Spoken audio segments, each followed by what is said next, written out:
Bem, os cordados correspondem a um dos grupos mais evoluídos, não é? Porque nós estamos estudando os animais dentro de uma escala evolutiva. Então, estudamos os poríferos, os selenterados, os plateumintos, os nemateumintos, os anelídeos, os moluscos, os equinodermos e agora, para encerrar, os cordados.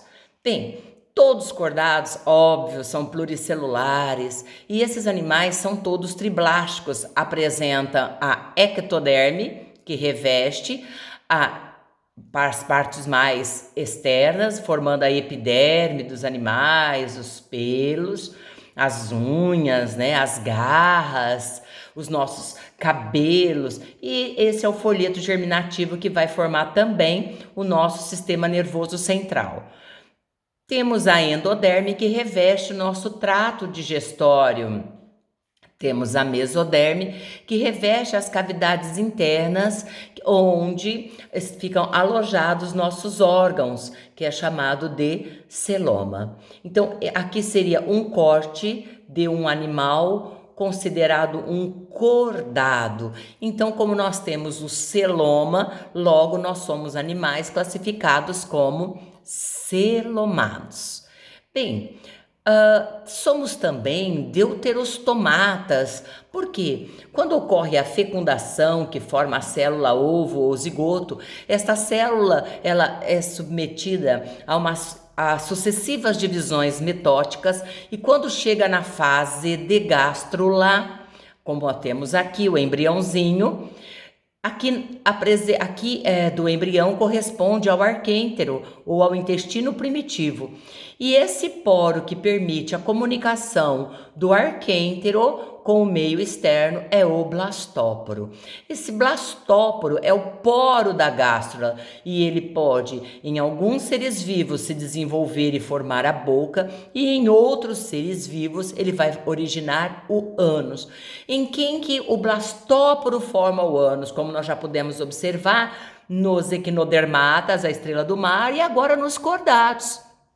Por esse motivo, somos chamados de deuterostômios. Bem, mas todos os cordados também apresentam uma simetria bilateral, ou seja, posso dividir o corpo do animal em duas partes especulares, ou seja, o lado direito é igual ao lado esquerdo. Tá certo? Bem, mas uma característica marcante dos cordados é a presença de, pelo menos numa fase da sua vida, de um cordão maciço e flexível, que é a notocorda. Essa notocorda, ela vai ser substituída pela nossa coluna vertebral. Também vamos apresentar o tubo nervoso, ou seja, um sistema nervoso dorsal. Esta parte da vesícula vai se diferenciar no nosso encéfalo e aqui vai passar a ser a nossa medula.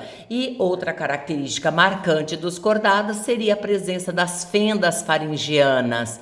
Como somos cordados, nós temos boca e também temos o ânus já, né? Inclusive o ânus, como nós acabamos de falar na lâmina anterior, ela corresponde, é formado aqui pelo blastóporo, né? Pelos que são classificados como os deuterostomatas.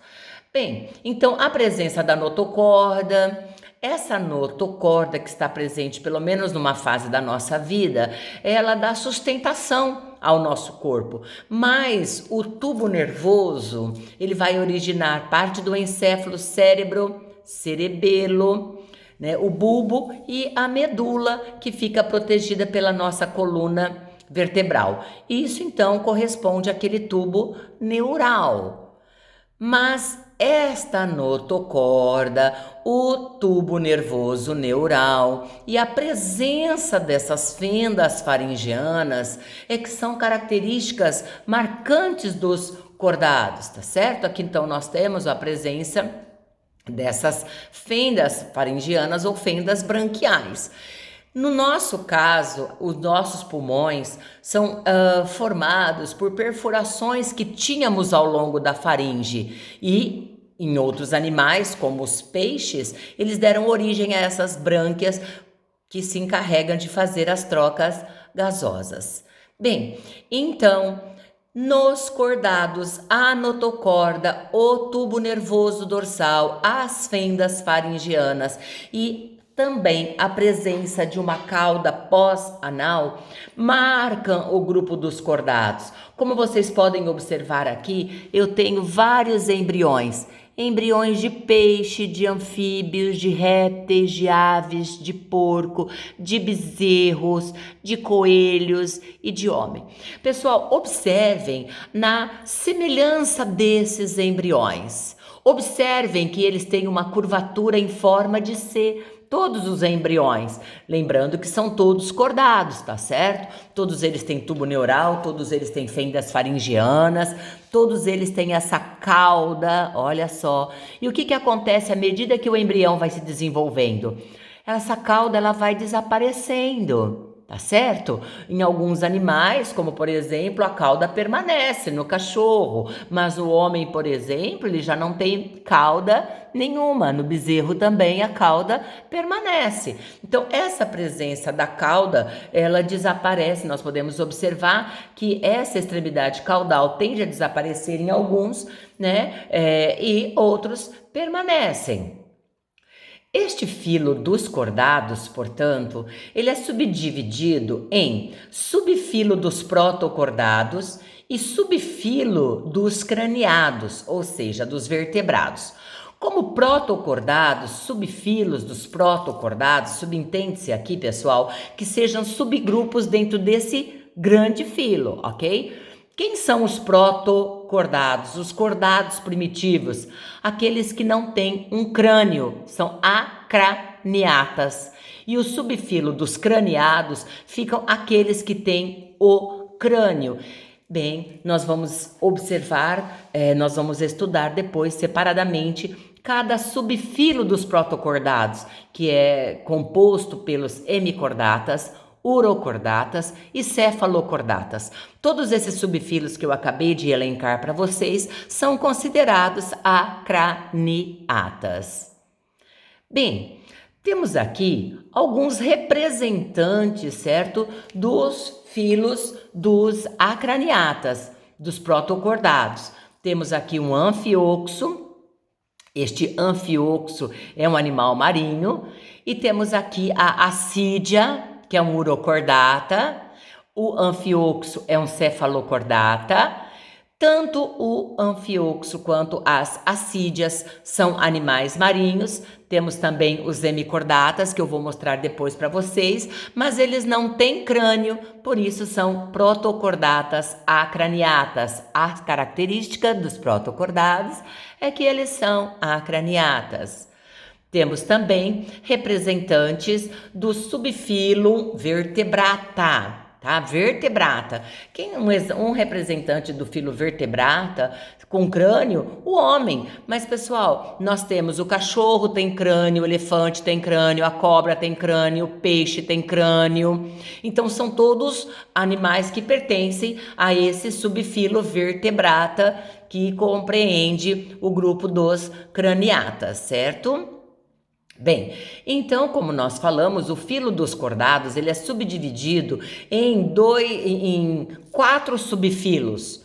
Subfilo, que é considerado o hemicordata, que é um protocordata, um urocordata, que é um protocordata, o cefalocordata, que é um protocordata, e os craniatas, que são vertebrados, que pertencem a um outro subfilo. 5% dos cordados formam os protocordados. 95% dos craniatas realmente são os cordados propriamente ditos.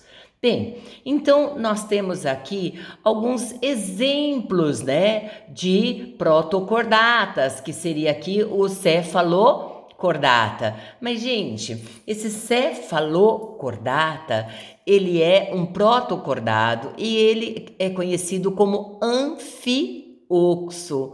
E, por incrível que pareça, ele tem aqui, olha, o seu tubo neural, certo? Se estende no corpo todo. Ele tem a notocorda e ele apresenta as fendas faringianas. E tem aqui uma cauda curta, mas neste animal, todas as características dos cordados são mantidas durante a vida toda. Então, ele é um protocordata que pertence ao cefalocordata, é um exemplo, o anfioxo, e nele mantém as 3 características dos cordados durante a vida toda. Lembrando que esses animais não têm crânio, certo? E eles são todos marinhos. Bem, este anfioxo, portanto, são animais que vão manter a notocorda até a sua fase adulta, e eles são considerados animais filtradores, por quê? Porque a água ela vai passar, né, aqui a sua boca rodeada por cirros bucais, mas a água passa aqui pelas suas fendas branquiais, onde ela sofre a filtração. Daí eles serem considerados animais filtradores, e esses animais vivem enterrados no fundo do mar. Temos a assídia, um exemplo de protocordata acraniata, que também é um animal marinho, mas essa assídia ela tem notocorda apenas numa fase da vida. Qual fase da vida? Quando ela é ainda uma larva. E essas larvas são similares, são muito parecidas com as larvas dos anfíbios. A assídia, ela pode pertencer ao grupo dos urocordados, cordados com cauda, urocauda, ou tunicados, porque na fase adulta da vida deles, eles têm uma túnica que recobre o corpo. Pessoal, olhando aqui a assídia, é um animal que vive céssio quando é adulta e tem um corpo que parece aí um vaso, percebe? E ela tem 2 aberturas no corpo, o sifão inalante e o sifão exalante. Enquanto que na fase de larva, ela apresenta esta cauda. Bem, esses urocordatas, então, eles têm cauda apenas na fase larval. Então, é nesta fase larval que ela vai manter a notocorda que percorre o corpo todo. Depois ela passa a ter esse outro formato aqui, que perde a cauda, mas podem ser chamados também de tunicados.